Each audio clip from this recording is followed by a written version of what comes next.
Desde a antiguidade, a complexidade da natureza tem despertado a curiosidade do homem. Já os primeiros filósofos tentavam entender o entorno e se perguntavam: qual é a essência das coisas? Aquelas características invariáveis que constituem um objeto, uma flor, o imponente sol? Hoje, a ciência nos permite entender de maneira objetiva quais são essas características. Células, moléculas, partículas subatômicas, todas alinhadas para dar textura, forma, cor. Mas o que elas ainda podem nos revelar?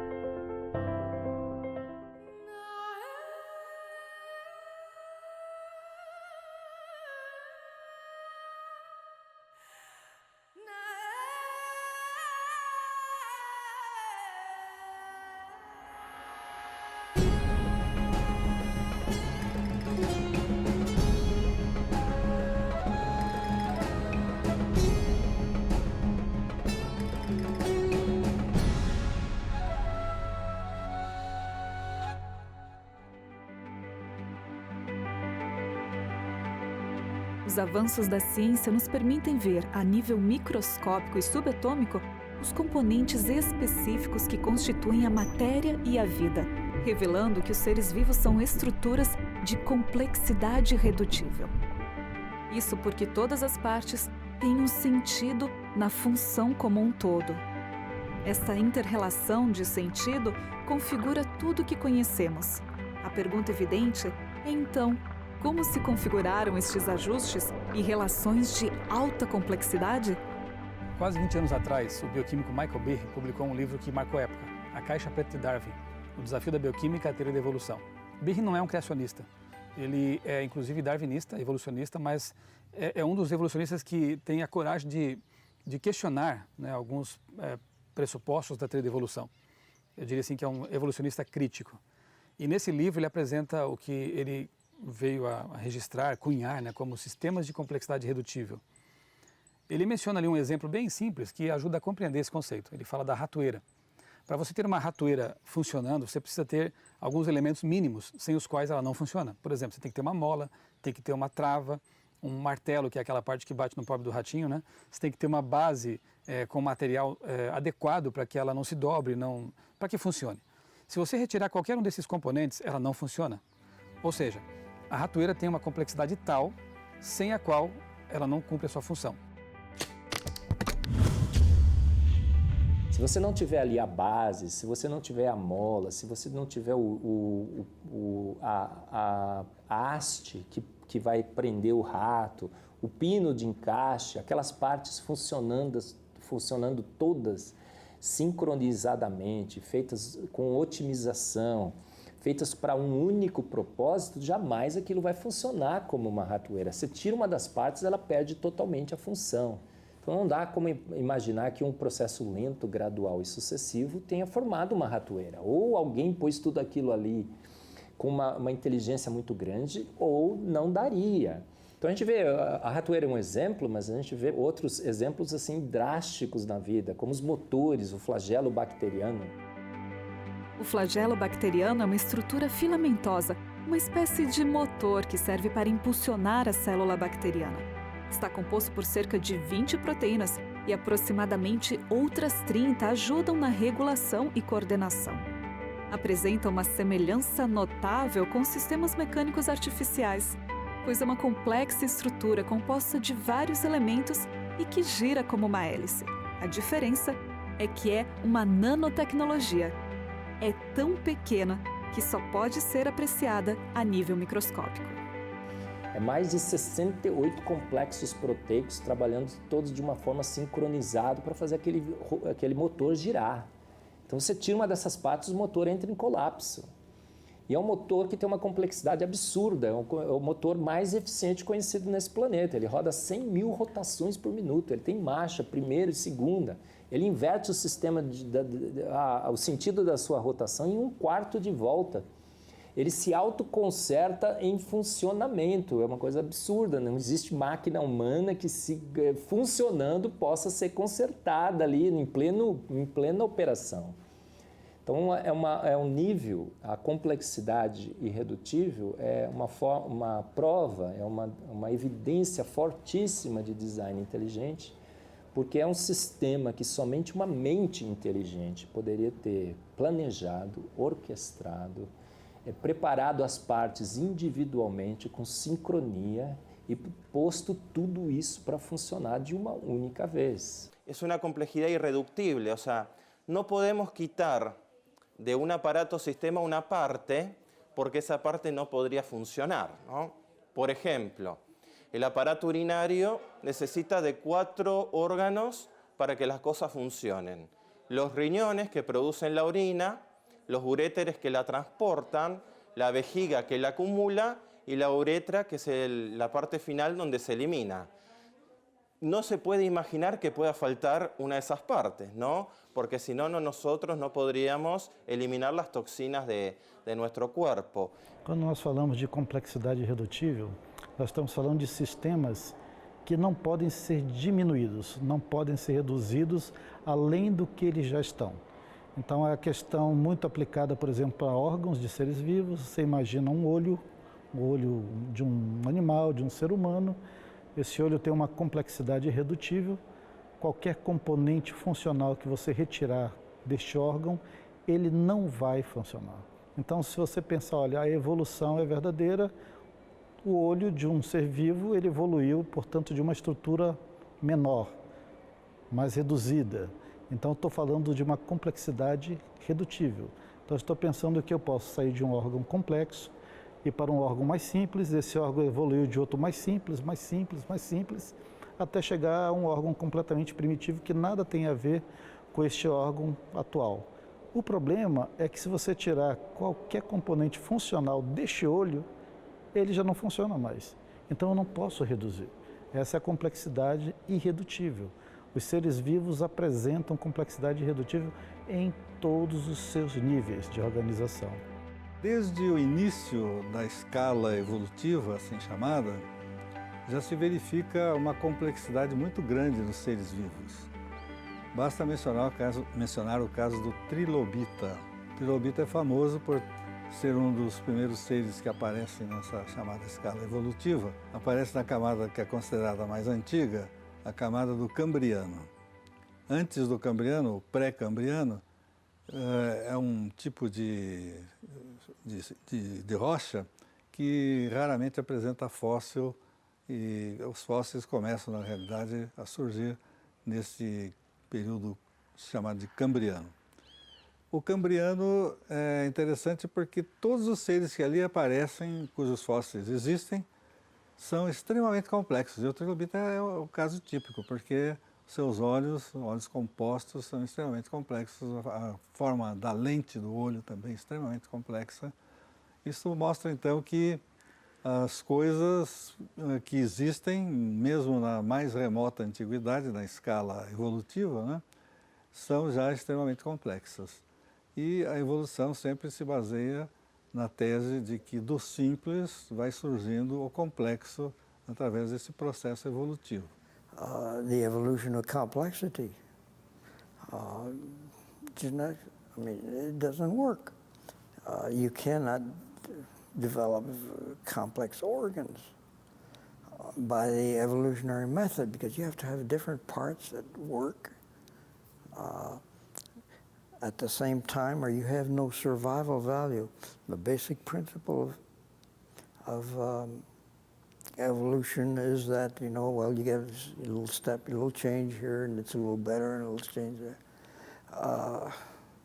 Supposing you want to evolve a leg from an organism that doesn't have a leg, okay?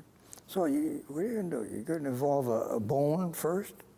What good's a bone without muscles?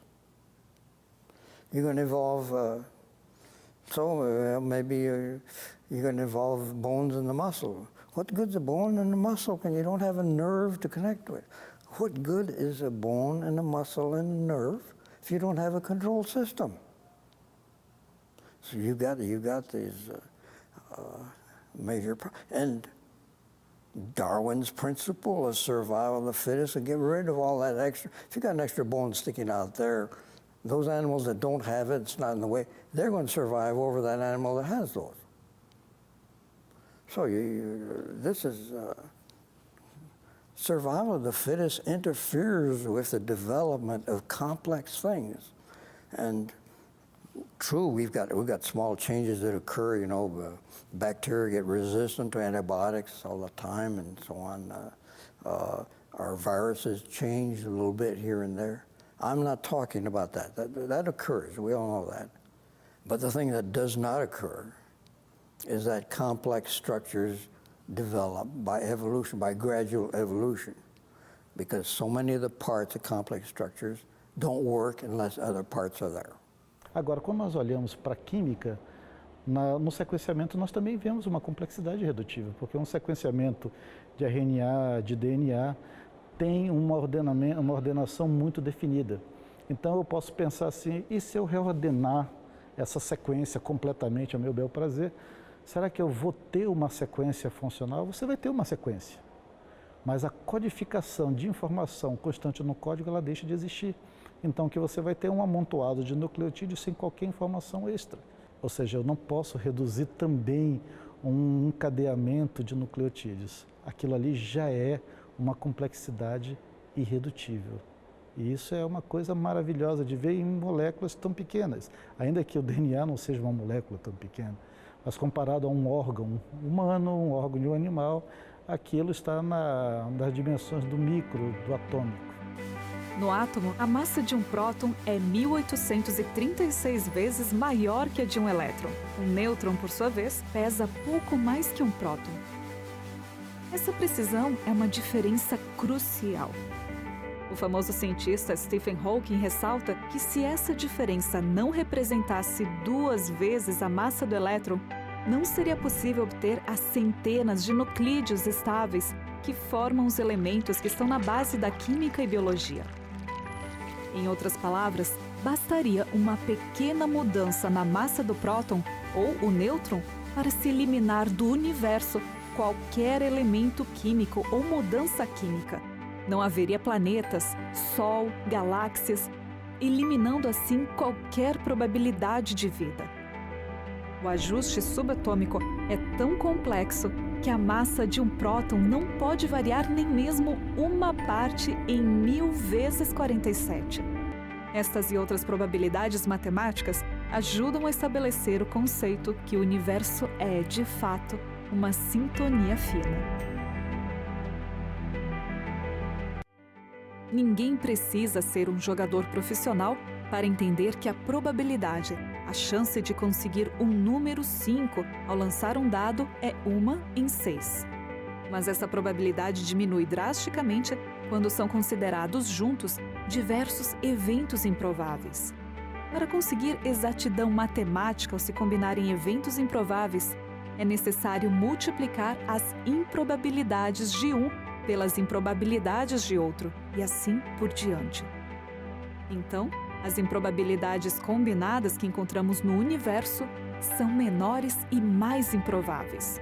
O que levou ao famoso cientista britânico Sir Fred Hoyle a afirmar: uma interpretação de fatos baseada no bom senso sugere que alguma inteligência superior se intrometeu com a física, a química e a biologia, de maneira que não vale a pena falar de forças cegas agindo na natureza. Os números que se calculam a partir dos fatos me parecem tão convincentes que essa conclusão se impõe praticamente sem possibilidade de qualquer questionamento. A gente vê que a vida é complexa, mas não é uma mera complexidade. Às vezes as pessoas falam, nossa, mas porque é complexo, foi formado por uma mente inteligente? Não, tem muitos processos naturais que criam coisas complexas. Mas a complexidade da vida é de um tipo muito específico, é o que a gente chama de complexidade irredutível. É uma complexidade que você não pode reduzir, é um grau altíssimo de complexidade que a gente vê na vida e que você não pode tentar reduzir essa complexidade, senão o sistema entra em colapso total. Então, se há um grau altíssimo de complexidade da vida que não pode ser reduzido, o que a gente tem que admitir em relação a isso? que processos lentos, graduais e sucessivos, que partiram de matéria inanimada, totalmente sem estrutura e organização, não poderiam ter gerado esse tipo específico de complexidade, que é a complexidade irredutível da vida.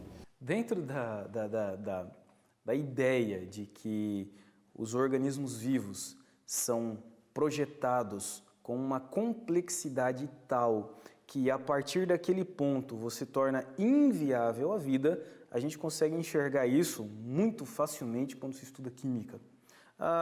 Imagine que nós precisamos, lá no início da vida, de produzir algum meio, alguma estrutura que seja sólida, que seja pastosa, a fim de que ali pudesse acontecer algum tipo de passo necessário para que a vida viesse a florescer. Muito bem, é interessante notar que pequenas mudanças de pH podem alterar completamente o resultado de um processo químico em desenvolvimento. Por exemplo, se você mistura no mesmo recipiente água e aquele comprimido que a gente compra na farmácia, roxinho, permanganato de potássio, você vai obter então uma solução roxa, bastante bonita. Então você imagina que aquela solução roxa era um oceano primitivo, uma poça, algo onde a vida começasse a ter uma esperança de desenvolvimento. Beleza. Agora, nesse local, eu vou misturar um pouco de água oxigenada. Você vai observar que aquilo que era líquido e aquilo que era um roxo bonito vai se tornar em algo marrom, turvo, e depois de algum tempo você vai sedimentar, você vai precipitar um sólido.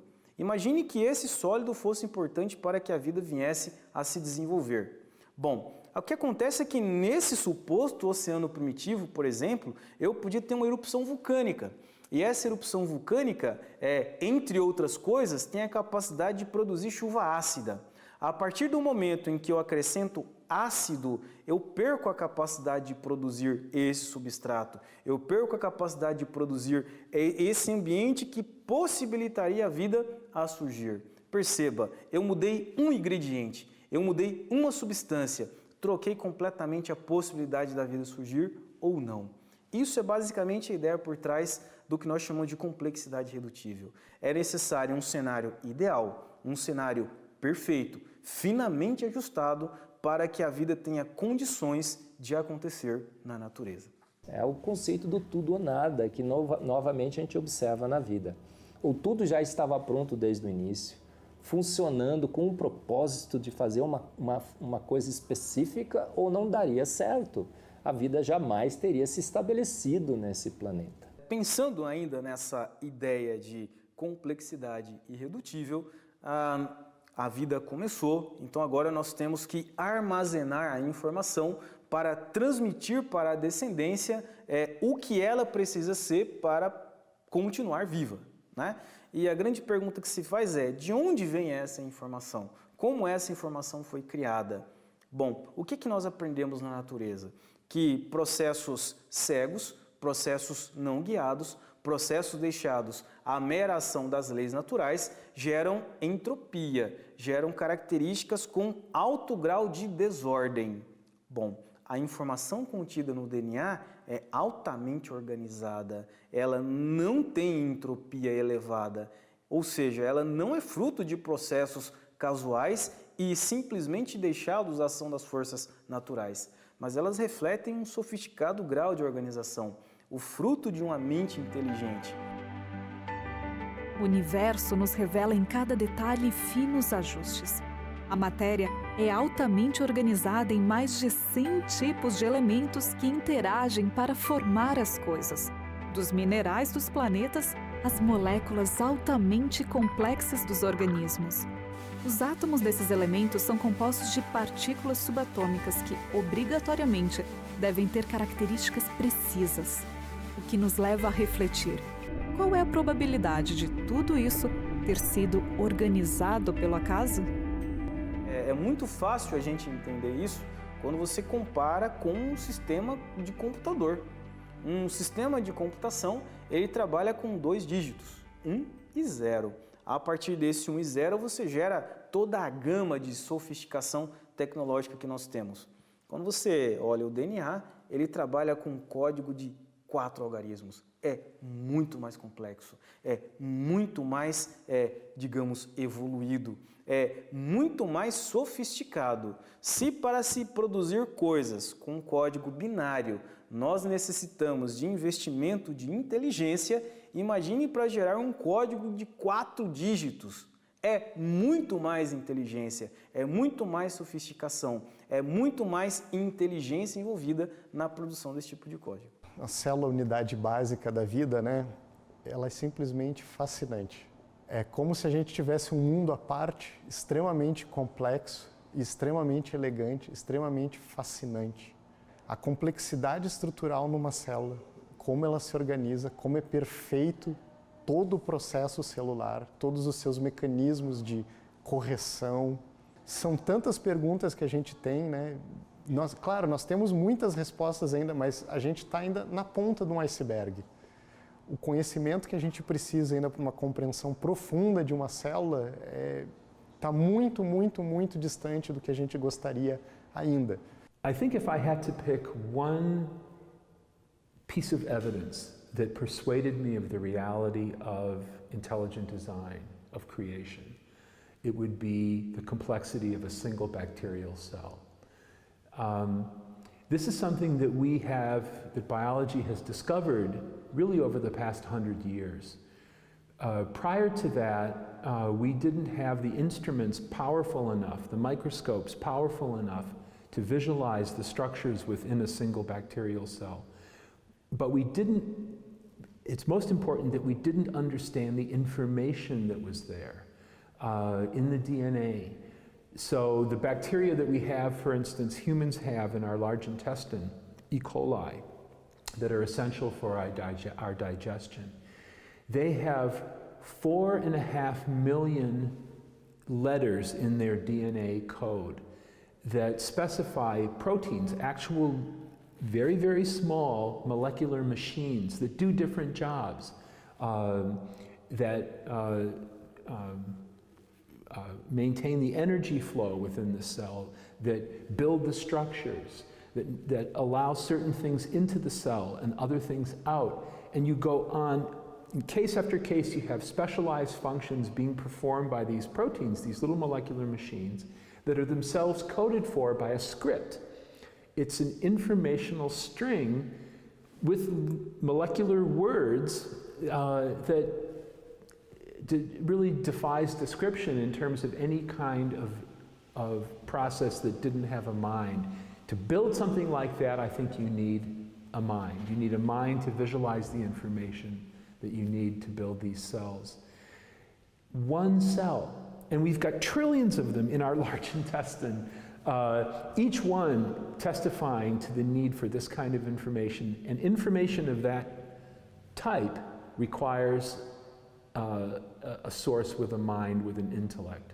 We know this from our experience. So, one bacterial cell, clear evidence of design. The picture is that materialistic science does not explain many aspects of reality. I'm talking about our consciousness, I'm talking about our reason. Why can we ask questions? Why do we like music? Why do we enjoy art, beautiful flowers? I mean, science can sit and study the matter all they want to. They don't have no answers for those questions. Yet we know it's part of reality, and it's reasonable for us to try and go beyond that. So it's important to get out of that box. Durante os últimos 25 anos, uma tendência importante e sólida vem ganhando espaço na comunidade cosmológica. Trata-se do reconhecimento de que muitos fatores apontam para um tipo de universo feito sob medida, com todas as condições adequadas para manter a vida, pelo menos em algumas partes como a Terra. poucos negam a natureza extremamente incomum desses parâmetros físicos, difíceis de explicar no contexto de um mero acaso. Somente imaginando as mais desvairadas coincidências para acreditar que estes fatores, e às vezes as inter-relações extremamente precisas entre eles, simplesmente aconteceram por um golpe de sorte. Muitos veem nas evidências de ajuste fino do universo a marca de um desígnio altamente inteligente.